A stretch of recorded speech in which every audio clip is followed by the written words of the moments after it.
The great hall of Nexus Prime stretched out like a crystal cave filled with light. Hundreds of beings from across the galaxy sat in floating chairs that moved slowly through the air. Some looked like tall trees with silver bark. Others had 6 arms and glowing eyes. A few were so small they needed special platforms to be seen. But today, they all shared the same look of fear. Commander Velthar stood at the center of the hall. His blue skin had turned pale, and his 4 eyes looked tired. The hologram behind him showed a map of the galaxy with red marks scattered across it. Each red mark was a dead world. 17 more systems have gone silent, Velthor said. His voice carried across the hall without any machines to help it. That was his species gift. The Devourers took them all. Every planet, every moon, every space station. A low sound came from the crowd. It was not quite a whisper and not quite a moan. It was the sound of creatures who had run out of hope. Admiral. Kexrin rose from her chair. She was tall and thin, with skin that looked like polished metal. Her people had built the fastest ships in the galaxy, but even their speed meant nothing against the Devourers. How long do we have? She asked. Velthar looked at his datapad. At their current rate, they will reach the core worlds in 6 months, maybe less. The hall erupted in voices. Some shouted in languages that others could not understand. Others made sounds that were not quite words. The universal translator struggled to keep up with all the different ways to say, "We are doomed." In the back of the hall, something moved. It was so slow that most beings did not notice. Keeper Zolrath was very old, even by the standards of his long-lived people. His body looked like it was made of ancient wood and dried leaves. Gad. Been quiet for most of the meeting, but now he was trying to stand. "Keeper," said Velthor, "do you have something to share?" Zolrath's voice was like wind through old trees. "There are stories," he said. "Very old stories." "Stories will not stop the Devourers," Admiral Kexrin said. She sounded angry and scared. At the same time, but Zolrath continued, "In the deep archives, where we keep the oldest records, there are tales of a species that lived among us long ago. They called themselves humans. Some beings in the hall had never heard this word. Others remembered it like a half-forgotten dream. The stories say these humans were strange. They were not the strongest or the smartest. They did not have the best weapons or the fastest ships. But they had something else." "What?" asked a voice from the crowd. "They never gave up," Zolrath said. "No matter how bad things got, they kept fighting. Stories say they would rather die than surrender. They would fight even when they could not win." Counselor Yextel, whose people were known for their logic, shook his head. "Even if these stories are true, where are these humans now? If they were so brave, why did they not help us before?" Zolrath's old eyes looked sad. "The records say they disappeared about 300 years ago. There was a great sickness that killed many of them. After that, they went back to their home system and closed their borders. No one has heard from them since." "Then they are probably dead," said Admiral Kexrin. "And even if they are not, why would they help us? We did not help them when they needed it." The debate went on for hours. Some believed the old stories. Others said they were just fairy tales. But as the day grew late, they were no closer to a real solution. Outside the Great Hall, in the deep space around Nexus Prime, sensor stations picked up something strange. The readings were so unusual that the operators checked their equipment 3 times. But the readings were real. Something was moving through the dark between the stars, something big. The energy signatures were unlike anything in their databases. The objects were coming from the direction of an old, forgotten system that had been marked as uninhabited for 3 centuries. "Lieutenant." Pexwan stared at his screen and called his supervisor. "Sir, you need to see this." The supervisor looked at the data and felt his blood turn cold. "How many ships?" "I count at least 50, sir. Maybe more. They are still too far away to get a clear reading." "What kind of ships?" "Unknown, sir. The designs are not in our records. But, sir, they are heading directly for the core worlds. Alert the defense fleet. Tell them we have unidentified vessels approaching." "Yes, sir." "Sir. But, sir, should I also tell them something else?" What? Lieutenant Pexwan pointed at his screen. The ships are coming from the Sol system. That was the home system of the humans. Back in the Great Hall, the council was still arguing. They did not know that their debate was about to become meaningless. They did not know that legends were about to become real. In the deep archives, Keeper Zolrath sat alone among the old records. He had spent his life studying the past, but now he wondered if the past was about to become the future. He pulled up the oldest files about the humans and read them again. The stories all said the same thing. When things got bad, really bad, the humans would appear. They would fight when others could not. They would stand when others fell. They would never ever give up. Zolrath looked at the data coming in from the sensor stations. His old hands shook as he realized what was happening. The legends are coming home, he whispered to the empty room. Captain Jake Morrison stood on the bridge of the UES Defiance and watched the stars. They were different stars than the ones his grandfather had seen. For 300 years, humans had looked only at their own sun. Now they were going back to the galaxy that had forgotten them. Status report, Jake said to his crew. Lieutenant Lisa Parker looked up from her station. She was young for such an important job, but she was also very smart. All ships are in formation, Captain. The fleet is ready? Jake nodded. Behind him, the bridge crew worked quietly.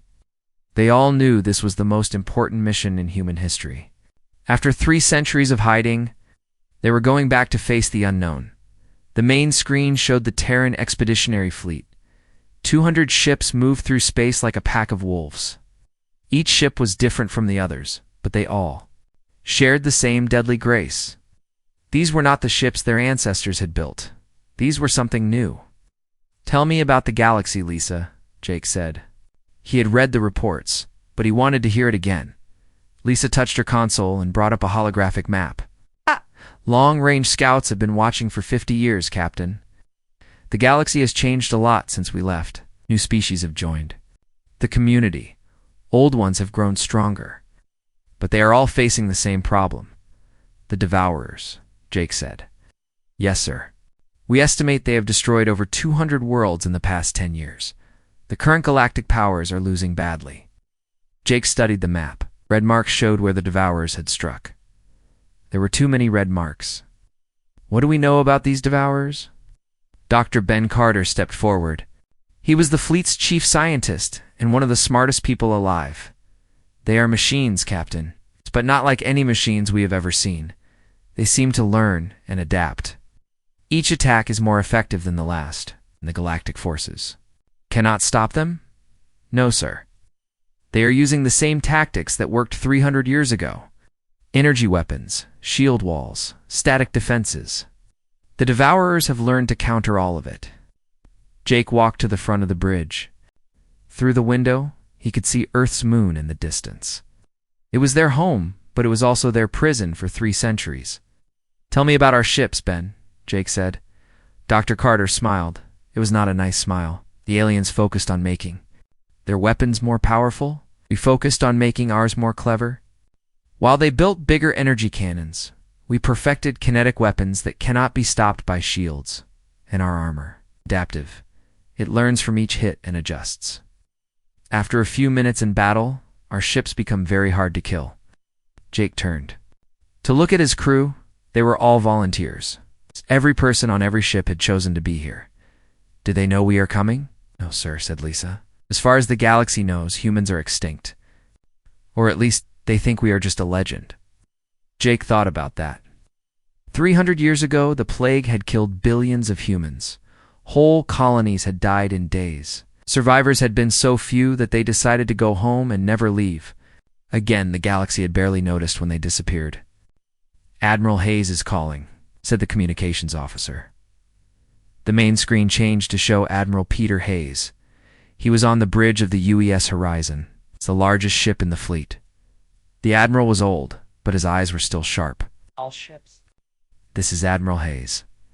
We are about to enter the outer rim of known space. After 300 years, humanity is going back to the stars. Jake felt a chill run down his spine. Our ancestors left this galaxy because they were afraid, the admiral continued.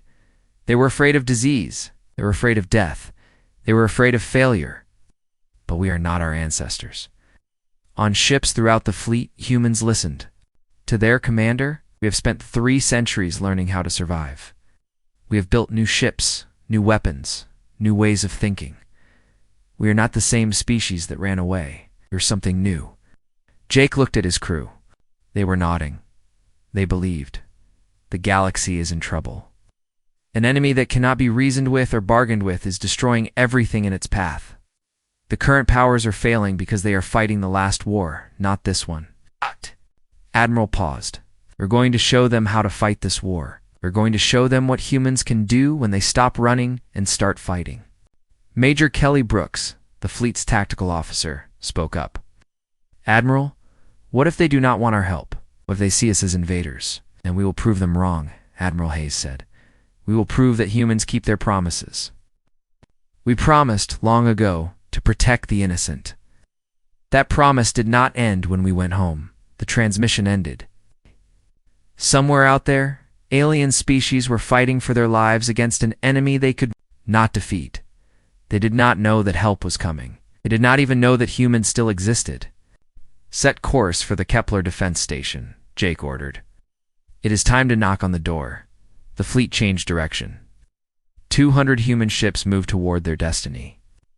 In the cargo holds, Marines checked their weapons. The engine rooms, engineers made final adjustments. In the medical bays, doctors prepared for casualties. They were the children of Earth, turning to a galaxy that had forgotten them. They carried with them 3 centuries of pain, learning, and determination.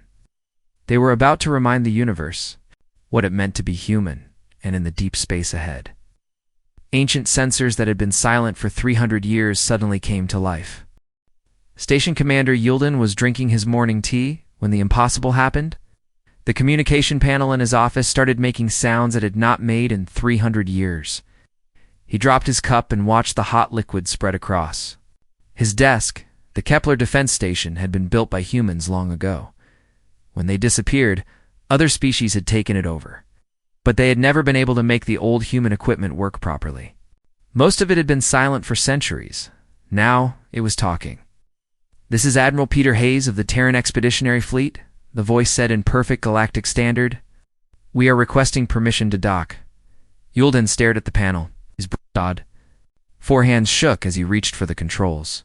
"This is Station Commander Yulden. Please identify yourself." "I am Admiral Peter Hayes, representing the human colonial government. We are requesting permission to dock and establish contact with galactic authorities." Yulden's mind went blank. Humans were legends, stories, myths that old keepers told. To make council meetings more interesting, they were not real. Certainly did not have fleets and admirals. "Please hold," Yulden said. His voice cracked like a teenager's. Within minutes, every government in the galaxy knew about the transmission. Emergency meetings were called. Fleets were put on alert. Some leaders thought it was a trick. Others thought it was a new weapon. From the Devourers, the Galactic Council met in emergency session for the 2nd time in 1 week. This time the hall was full of nervous energy instead of despair. "Are we certain this is real?" asked Admiral Kextron. "Our best experts have analyzed the transmission," said Velthar. "The language patterns are consistent with ancient human records. The technology is definitely of human origin." Keeper Zolrath sat in the front row, looking more awake than he had in years. "I told you the stories were true." "How is this possible?" asked Counselor Yextel. "If humans still exist, why did they not contact us before now?" "Perhaps," said Zolrath, "they were waiting for the right time." 3 days later, Captain Jake Morrison walked through the docking bay of Nexus Prime. The station was huge, but it felt small compared to the human ships waiting outside. He had brought only a small team with him: Dr. Ben Carter, Commander Lisa Parker, and 2 Marines for protection. The aliens stared at them as they walked through the corridors. Humans looked different from what the stories described. They were shorter than most species, but they moved with confidence. Their clothes were simple but practical. Their faces showed no fear. The Great Hall of the Council had been cleared for this meeting. Out. Only the most important leaders were allowed inside. When the humans entered, the room fell silent. Jake looked around at the assembled aliens. Some were beautiful, like living crystals. Others were strange, with too many arms or eyes.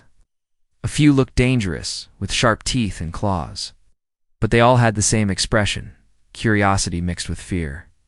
"I am Captain Jake Morrison," he said. His voice was calm and steady. "I represent the human colonial government and the Terran Expeditionary Fleet." Admiral Kexran stood up. "Captain Morrison, we welcome you to Nexus Prime, but we must ask, where have your people been for the past 300 years? Jake had prepared for this question. "We went home. When the plague killed billions of our people, the survivors decided to isolate themselves.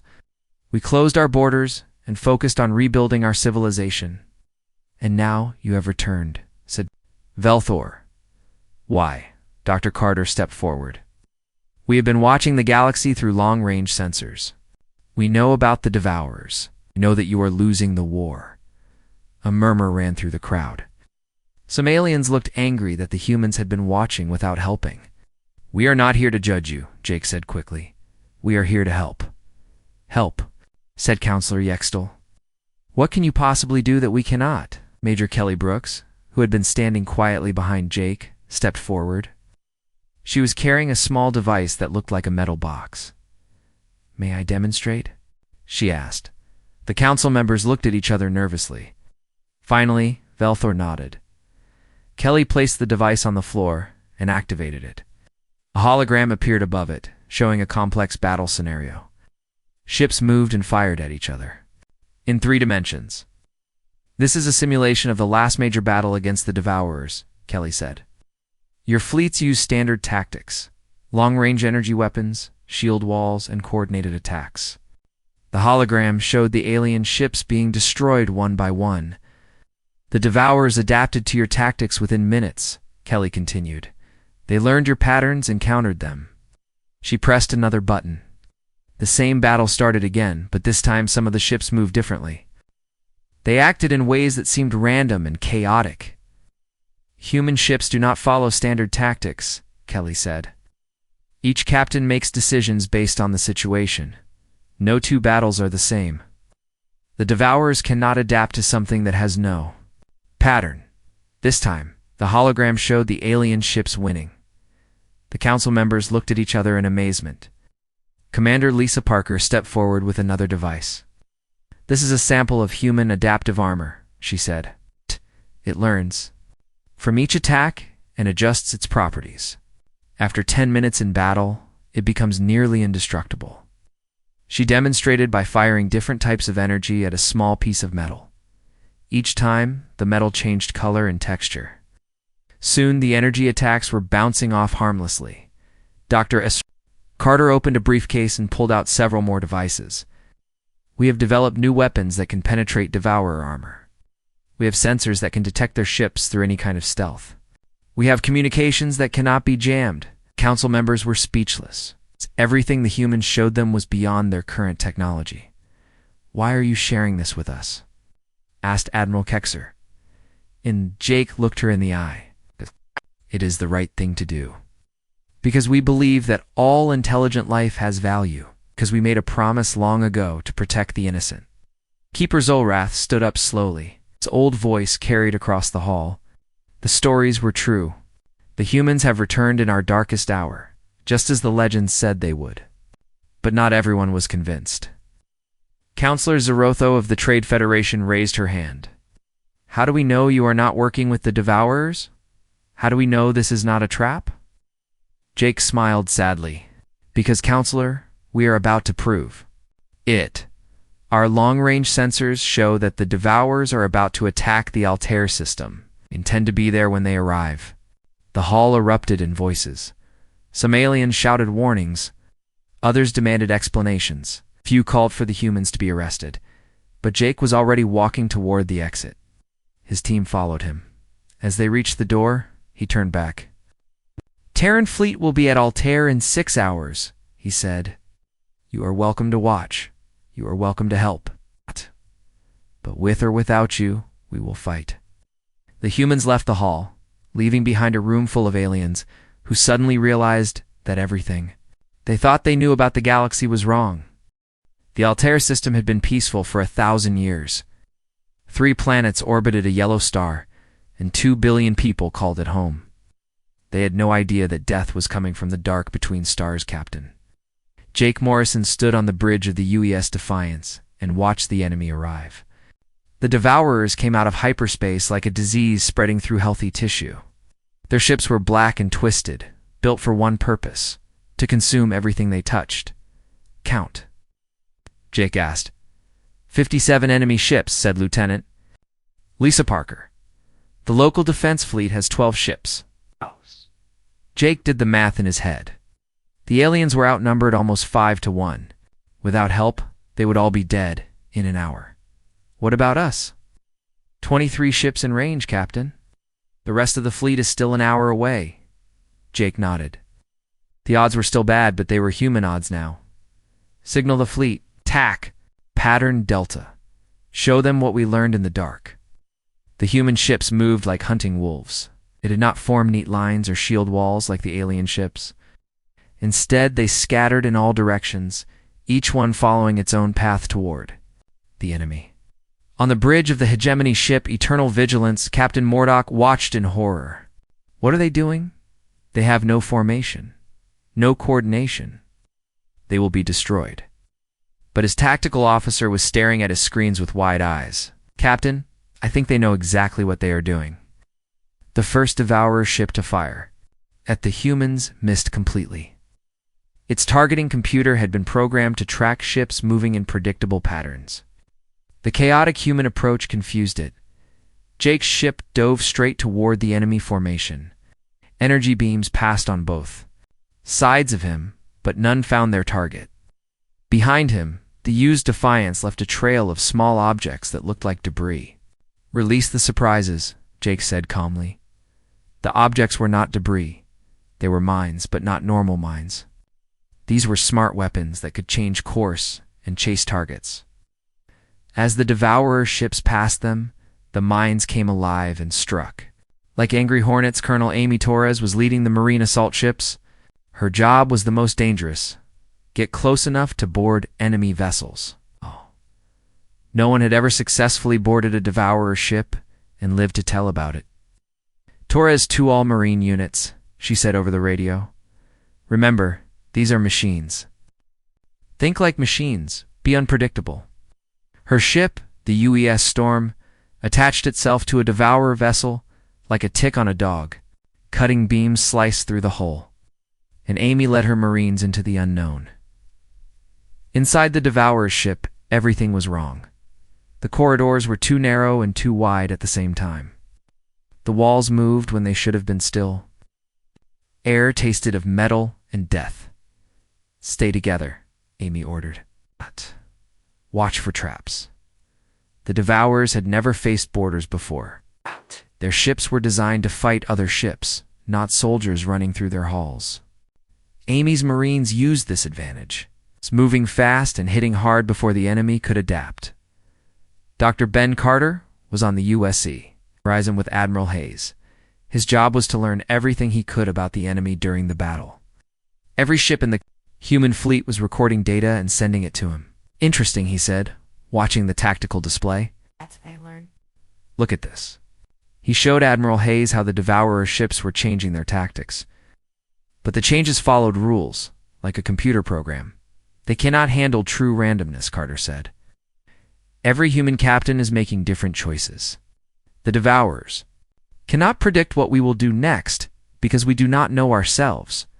Commander Susan Blake was coordinating intelligence from her ship, the UES Shadow. She had been watching the Devourers for years through long-range sensors. Now she was seeing them up close for the first time. Admiral, she called over the radio.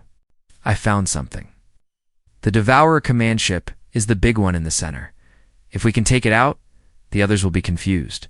How do you know? Admiral Hayes asked. Because they are machines. They need something to give them orders. Cut off the head, and the body dies. The problem was reaching the command ship. It was protected by smaller vessels and had the strongest weapons. Any ship that got close would be destroyed in seconds. Jake Morrison made a decision that would be remembered for 1,000 years. All ships. This is defiance. I am going to ram the command ship. Cover me. Active, Captain. Admiral Hayes said immediately.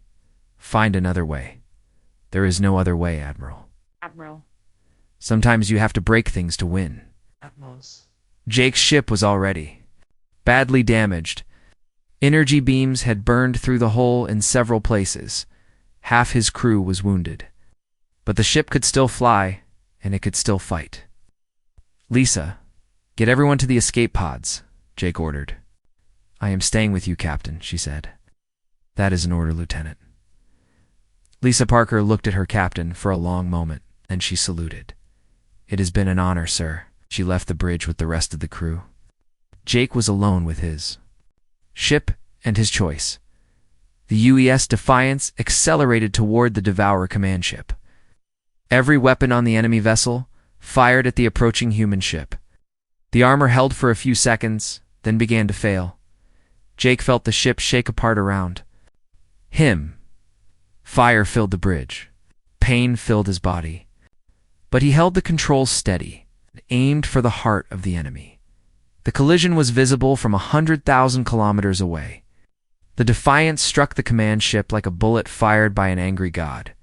Both ships exploded in a ball of light that briefly outshone the local star. Across the battlefield, the remaining Devourer ships suddenly stopped moving. Without their command ship, they did not know what to do. The human and alien vessels destroyed them one by one. Captain Mordok of the Eternal. Vigilance watched the human sacrifice with tears in his eyes. His species did not cry often, but this was a moment that demanded it.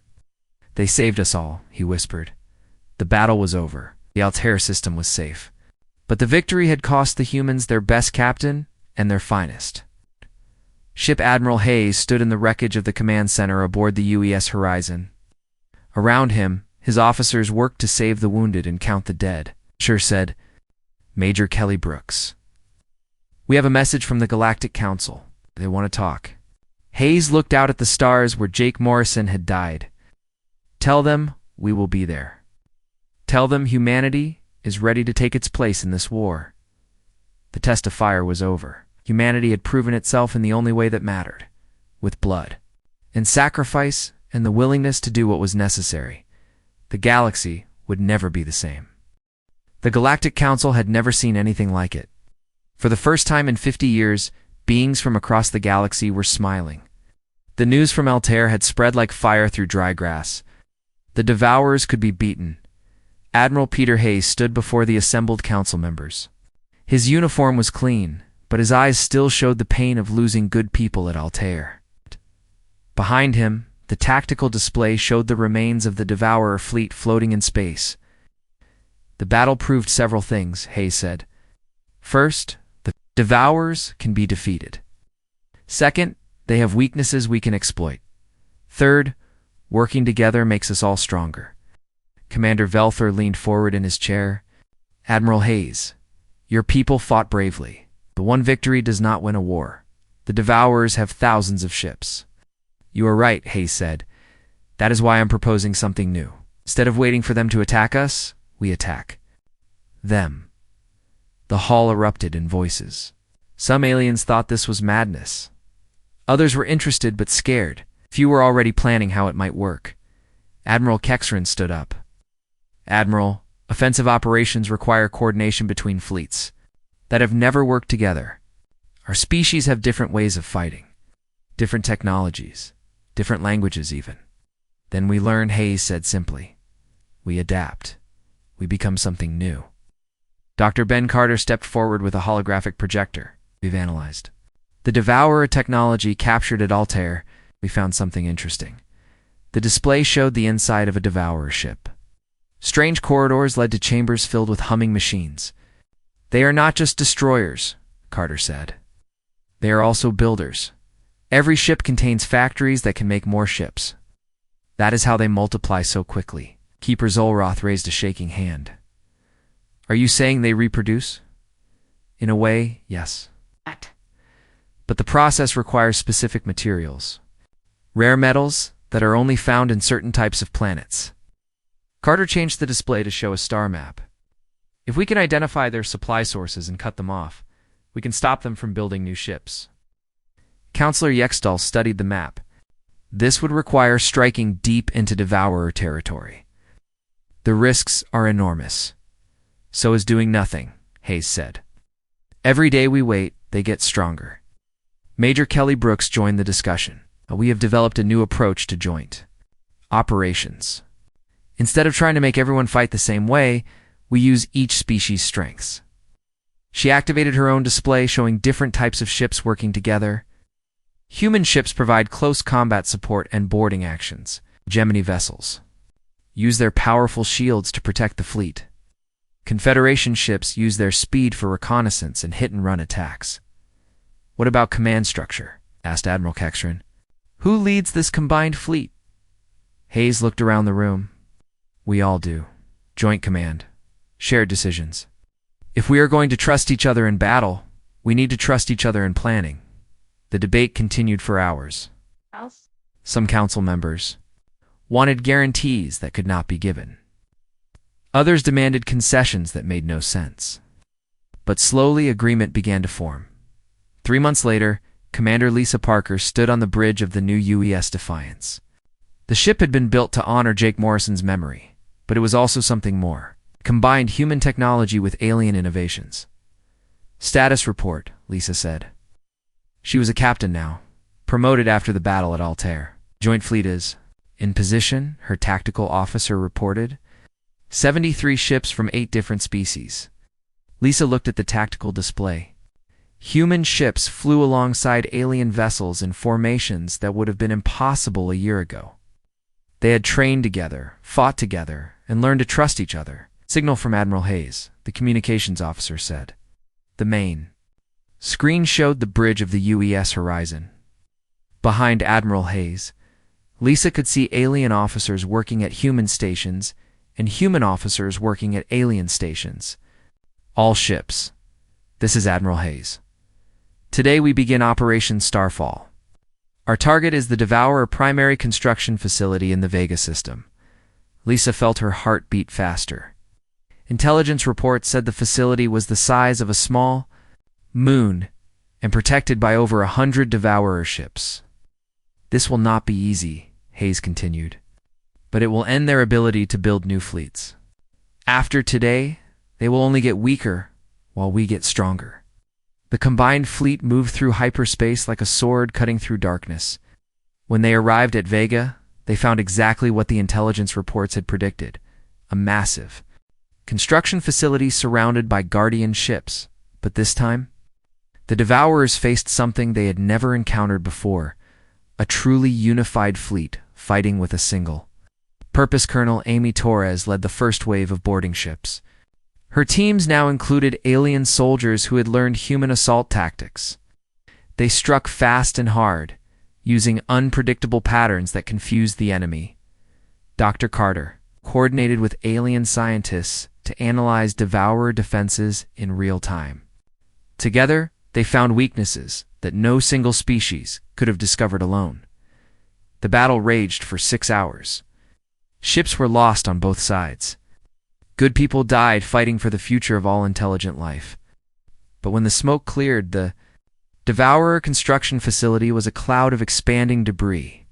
Mission accomplished, Hayes announced to the fleet.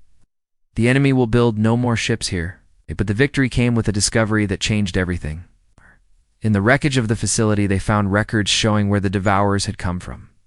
They are refugees, Carter explained to the Joint Command staff. They came from the Galactic Core, fleeing something even worse than themselves. Admiral Kextrin looked troubled. What could be worse than the Devourers? May find out, Hayes said grimly. But when we do, we will face it together. The war against the Devourers continued for 2 more years. Battle by battle, the joint fleet pushed them back. New tactics were developed. New technologies were shared. New friendships were formed across species lines. When the last Devourer ship was destroyed, the galaxy celebrated. But they also remembered the cost. Millions had died. Hundreds of worlds had been lost. The price of victory had been terrible. A year later, Admiral Lisa Parker stood in the command center of New Geneva Station.